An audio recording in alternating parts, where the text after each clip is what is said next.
ओम नमो भगवते वासुदेवाय। प्रिय भक्तगणों, आइए आज की कथा में हम श्रवण करेंगे आषाढ़ मास महात्म के 19वें अध्याय की कथा, जिसमें महर्षि पुलस्त पुनः राजा पृथु को आषाढ़ मास में किए गए विशेष कर्मों के दिव्य फल की रहस्यपूर्ण कथा सुनाते हैं। यह अध्याय धर्म, भक्ति और तप की महिमा से परिपूर्ण है। राजा पृथु बोले, भगवान, आपने आषाढ़ मास में व्रत और भगवान विष्णु की आराधना की जो महिमा बताई वह तो अद्भुत है। अब कृपा कर यह बताएं कि क्या इस मास में किसी विशेष तीर्थ या जल स्थान में स्नान करने का कोई विशिष्ट फल होता है? पुलस्त मुनि बोले, हे राजन, इस मास में तीर्थ स्नान का जो महत्व है वह अन्य किसी भी मास की तुलना में कई गुना अधिक होता है।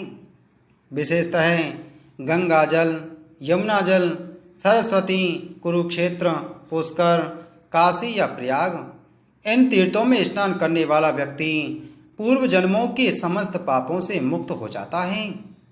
यदि कोई गंगा तीर्थ न पहुंच सके तो वह आषाढ़ मास में प्रातः उठकर मन में गंगा जी का ध्यान करे और यह श्लोक पढ़े, गंगे च यमुने चैव सरस्वती च गोदावरी नर्मदे सिंधु कावेरी जल स्नानम कुरुत्वहम। केवल इस मंत्र का जप करते हुए घर में ही स्नान करने से वह गंगा स्नान के फल का भागी बनता है। हे राजन, अब मैं तुम्हें एक सत्यव्रती स्त्री की कथा सुनाता हूँ, जिसने आषाढ़ मास में केवल एक बार भगवान नारायण की पूजा की और इस लोक में सम्मान तथा परलोक में मोक्ष प्राप्त किया। सोनितपुर नामक नगरी में सत्यव्रता नाम की एक स्त्री अपने पति के साथ रहती थी। उसका जीवन अत्यंत साधारण था, किंतु उसका मन अत्यंत पवित्र और धर्मनिष्ठ था। एक बार आषाढ़ मास आया और सत्यव्रता ने सुना कि इस मास में भगवान विष्णु की पूजा एवं व्रत से सारे पाप मिट जाते हैं।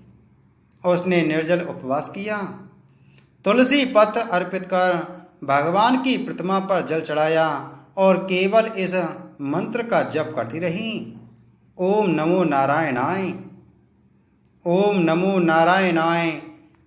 उसकी इस भक्ति से प्रसन्न होकर स्वयं श्री हरि ने स्वप्न में दर्शन दिए और वरदान दिया, हे देवी, तुम्हारी भक्ति से मैं प्रसन्न हूँ।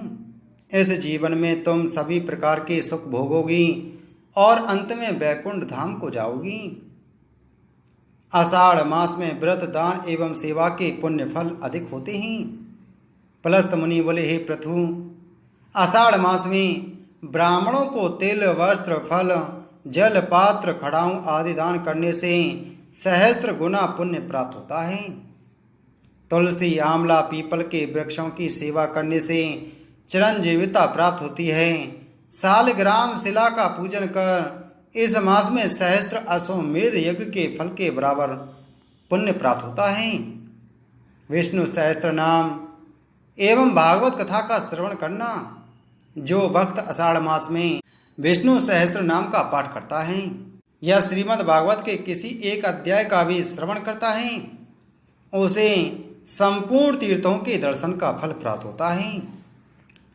इसी के साथ आषाढ़ मास महात्म के 19वें अध्याय की कथा संपूर्ण हुई। बोलो विष्णु भगवान की जय।